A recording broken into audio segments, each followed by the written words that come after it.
Hello everyone, welcome back to my channel. दोस्तों, जैसा कि आप सभी को मालूम है कि निष्ठा प्रशिक्षण के साथ साथ आपको और भी कुछ प्रशिक्षण करने हैं, जिसमें से आपके 25 कोर्स आपको अलग से दिए गए हैं प्रशिक्षण करने के लिए। लेकिन दोस्तों, इनमें से बहुत सारे प्रशिक्षण आप पहले ही कर रखे हैं और आपके पास सर्टिफिकेट मौजूद है। तो जो प्रशिक्षण आप पहले से कर रखे हैं, जिनका सर्टिफिकेट आपके पास है, उन्हें आपको दोबारा नहीं करना है। आपको मालूम है कि 1 जनवरी से 8 जनवरी तक हमें 2 प्रशिक्षण लेने थे और आशा करता हूं कि वो आपने पूरा कर लिया होगा। 9 जनवरी से 15 जनवरी के बीच भी 2 प्रशिक्षण आपको करने हैं, जिसमें पहला है जो है बच्चों की बातचीत कक्षा का अहम संसाधन। तो दोस्तों, यह प्रशिक्षण सभी लोग कर चुके हैं और आप सभी के पास इसका सर्टिफिकेट होगा। लेकिन जो दूसरा है गणित की शिक्षण पद्धति, ये अभी किसी ने नहीं किया है, तो ये आपको करना होगा। तो मैं आपको एडवांस में ही ये वीडियो बना दे रहा हूं ताकि आपका प्रशिक्षण आसानी से हो जाए। तो दोस्तों, मैं अपनी वीडियो में आपका शुरू से लेकर आखिरी तक अर्थात भाग 1 से लेकर के आपका आकलन भाग तक अर्थात आखिरी भाग तक के जितने भी प्रश्न पूछे गए हैं, उन सारे प्रश्नों के आंसर आपको मैं यहाँ पर लेकर आया हूँ। आप इन्हें आराम से देख लीजिए, ठीक है। और देखने के बाद जो है तब आप अपना प्रशिक्षण करिएगा, तो आपका प्रशिक्षण जो है सफलतापूर्वक पूर्ण हो जाएगा। अगर दोस्तों मेरा वीडियो अच्छा लगे तो प्लीज़ मेरे चैनल को सब्सक्राइब कर लीजिएगा, बेल आइकन को प्रेस कर दीजिएगा और इसे दूसरे मित्रों को शेयर भी कीजिएगा। तो आइए दिखाते हैं हम आपको पहला क्वेश्चन क्या है। आपकी स्क्रीन पर देखिए, पहला क्वेश्चन है, आपके अनुसार मेरे इन 2 दोस्तों में से कौन गणित की समझ का इस्तेमाल अपनी जिंदगी में बेहतर कर रहा है, कविता या सुनील। तो दोस्तों, यहाँ कविता में टिक कीजिएगा। कविता में टिक करने के बाद आप इसको सबमिट कर दीजिएगा। फिर आपके सामने दूसरा क्वेश्चन आएगा और दूसरा क्वेश्चन होगा कि क्या आप बता सकते हैं कि कौन सी पाठ्य योजना राष्ट्रीय पाठ्यक्रम की रूपरेखा 2005 में सुझाए गए उच्च लक्ष्यों को पूरा करने में योगदान दे सकती है।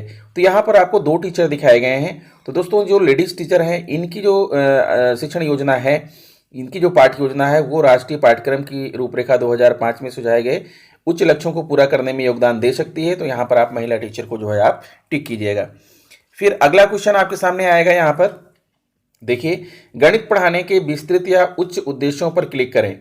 संक्रियाओं से जुड़े सवालों को हल करने के लिए अलग अलग तरीके खोज पाना, संक्रियाओं से जुड़े सवालों को मानक कलन विधि से हल कर पाना, तार्किक समझ का इस्तेमाल करते हुए अलग अलग संक्रियाओं में संबंध बना पाना, या संक्रियाओं से जुड़े अलग अलग तरह के सवालों को हल करने का अभ्यास करा पाना। सीमित उद्देश्य, विस्तृत उद्देश्य। दोस्तों, आप ध्यान दीजिएगा, यहाँ पर इस प्रश्न का राइट आंसर होगा पहला और तीसरा विकल्प जो है आपका राइट होगा। फिर अगला क्वेश्चन आएगा, गणित बाकी विषयों जैसे अंग्रेजी, हिंदी, सामाजिक शास्त्र से कैसे अलग है। आप अपने जवाब नीचे दिए गए विकल्पों को चुनकर दे सकते हैं। गणित की अवधारणाएं अमूर्त हैं, गणित कथन स्पष्ट और निश्चित होते हैं, गणित की अवधारणाएं सोपान क्रमिक या हेरार्चिकल होती हैं। तो यहाँ पर दोस्तों तीनों ही जवाब आपके राइट हैं, ठीक है। सभी पर आपको टिक करना है। फिर अगला क्वेश्चन आपके सामने आएगा, जब बच्चों को इस उम्र के दायरे में मूर्त चीज़ों के बदलते स्वरूप को समझने में परेशानी हो रही हो, तब क्या उन्हें गणित की अमूर्त अवधारणाएं सिखाना समझदारी होगी, हाँ या नहीं। तो यहाँ पर दोस्तों जवाब होगा आपका नहीं। नहीं पर टिक करने के बाद आप इसे सबमिट करेंगे।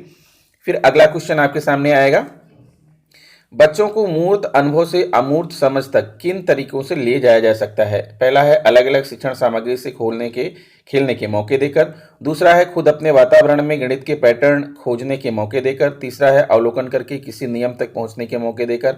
चौथा है अपनी समझ अलग अलग तरीकों से दर्शाने के मौके देकर। और पांचवा है उन्हें बार बार किसी सवाल को लिखकर याद करने के अवसर देकर।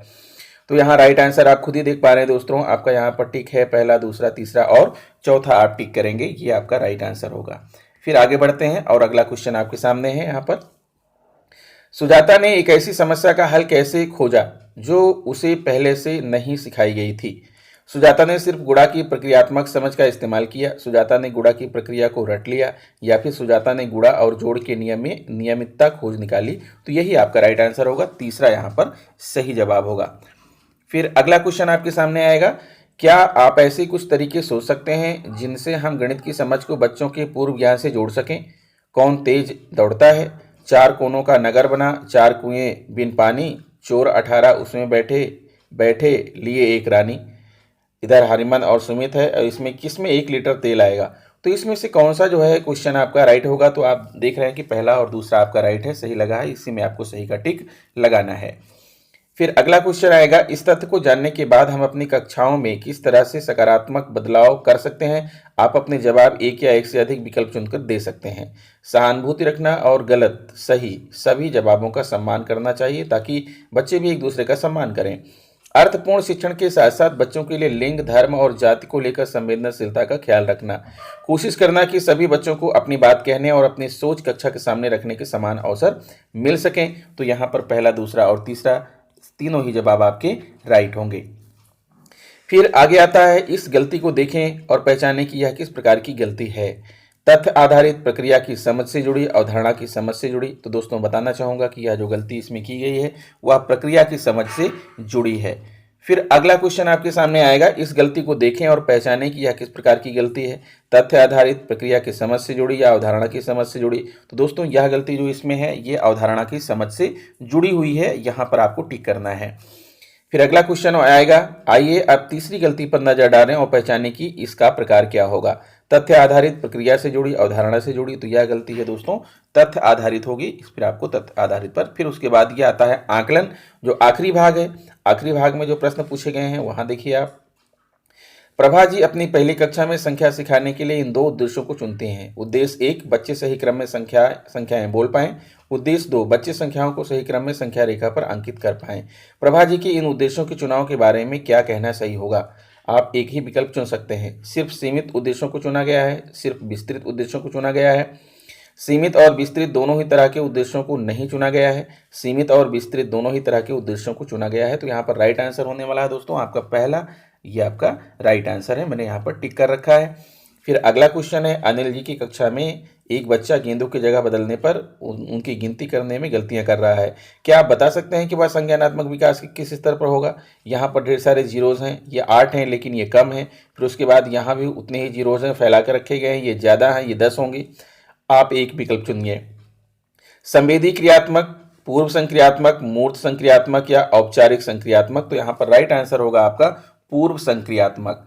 फिर आगे आएंगे, आगे देखेंगे, सुहेब जी की कक्षा में गुणा करते हुए बच्चे अक्सर संख्याओं को जोड़ने में गलतियां कर रहे थे। 3 बार लगातार 14 कंचे पकड़े तो कुल कितने कंचे पकड़े। तो इस तरह से जोड़कर बच्चों ने 32 बताया। सुहेब जी इस तरह की गलती से निपटने के लिए गणित की प्रकृति से जुड़े किस गुण पर ध्यान दे सकते हैं।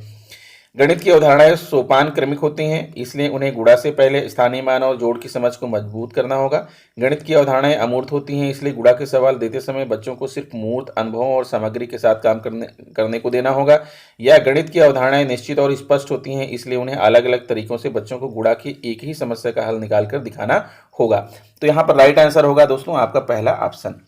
फिर अगला क्वेश्चन है, हरप्रीत जी की कक्षा में बच्चे समझ के अलग अलग स्तरों पर हैं, लेकिन वह चाहती हैं कि उनकी कक्षा में हर बच्चा सीखे और आगे बढ़े। इसके लिए उन्हें अपनी कक्षा के लिए किस तरह की तैयारी करनी होगी। आप एक से अधिक विकल्प चुन सकते हैं। ऐसी समस्याएं बच्चों को हल करने के लिए देनी होंगी जिनकी कठिनाई का स्तर कम किया जा सके या बढ़ाया जा सके। अलग अलग स्तरों के बच्चों को एक समूह में बिठाकर एक जैसी समस्याओं पर काम करने के अवसर देने होंगे, या जरूरत के हिसाब से बच्चों को प्रॉम्प्ट्स या मददगार क्लू संकेत देने होंगे, या सभी बच्चों के लिए किसी समस्या के चरणों को तोड़कर दिखाना होगा और उसे उदाहरण के तौर पर हल करना होगा। तो यहाँ पर राइट आंसर होगा दोस्तों आपका पहला और तीसरा ऑप्शन। फिर पांचवा क्वेश्चन आपकी स्क्रीन पर है, नीचे दी गई गतिविधियों में से पहली कक्षा को संख्या की शुरुआती समझ देने के लिए आप किन गतिविधियों का इस्तेमाल करेंगे। आप एक से अधिक विकल्प चुन सकते हैं।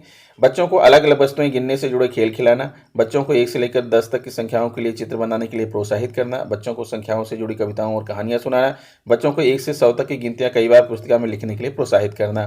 तो यहाँ पर राइट आंसर होगा दोस्तों आपका पहला, दूसरा और तीसरा जवाब आपका सही है। फिर छठा क्वेश्चन है, जरा इस इबारती सवाल को देखिए। सूची और उसके दोस्तों के पास एक थैले में 24 टॉफी हैं, वह इन्हें बराबर आपस में बांटना चाहते हैं। अगर सभी को बांटने के बाद 6 टॉफी मिलती है तो बताइए दोस्तों की कुल कितनी संख्या होगी। तो एक बच्चा इस सवाल के जवाब में लिखता है 24 × 6 = 144। क्या आप बता सकते हैं कि इस बच्चे ने किस तरह की गलती की। तथ्यों पर आधारित, प्रक्रिया से जुड़ी या अवधारणा से जुड़ी। तो दोस्तों यहाँ पर आपका राइट आंसर होगा अवधारणा से जुड़ी। 7वां क्वेश्चन है, भिन्न की अवधारणा को समझने में हो रही गलतियों से निपटने के लिए कक्षा में आप कौन सी गतिविधियां चुनेंगे? सबसे उपयुक्त विकल्प चुनें। भिन्न की अवधारणा को अलग अलग रूपों में बच्चों को दर्शाने के लिए प्रोत्साहित करेंगे। भिन्न की संख्याओं से जुड़े बहुत से सवालों का अभ्यास बच्चों को करने के लिए देंगे।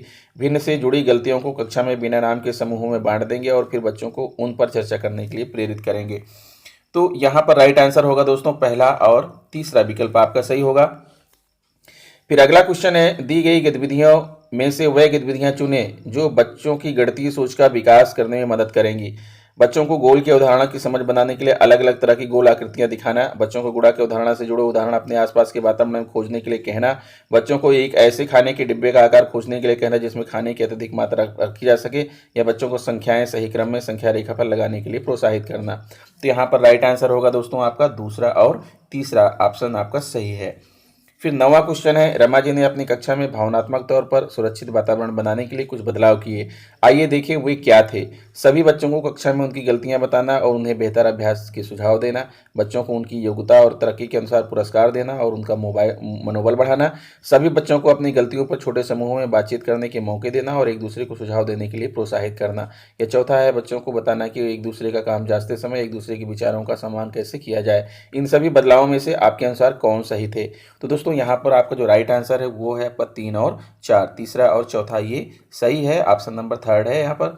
फिर 10वां क्वेश्चन आप देख पाएंगे, एक कक्षा के परिणाम आने पर शिक्षक ने पाया कि उनकी कक्षा में करीब 1/3 बच्चे गुणा का किसी भी तरह का सवाल हल नहीं कर पाते। कुछ बच्चे गुणा से जुड़े इबारती सवाल हल नहीं कर पाते, बाकी बच्चे गुणा के सवालों के रूप को बदलने पर उन्हें हल नहीं कर पाते। इस समस्या से निपटने के लिए शिक्षक को किस तरह के समूहों में बच्चों को गुणा सिखाना होगा?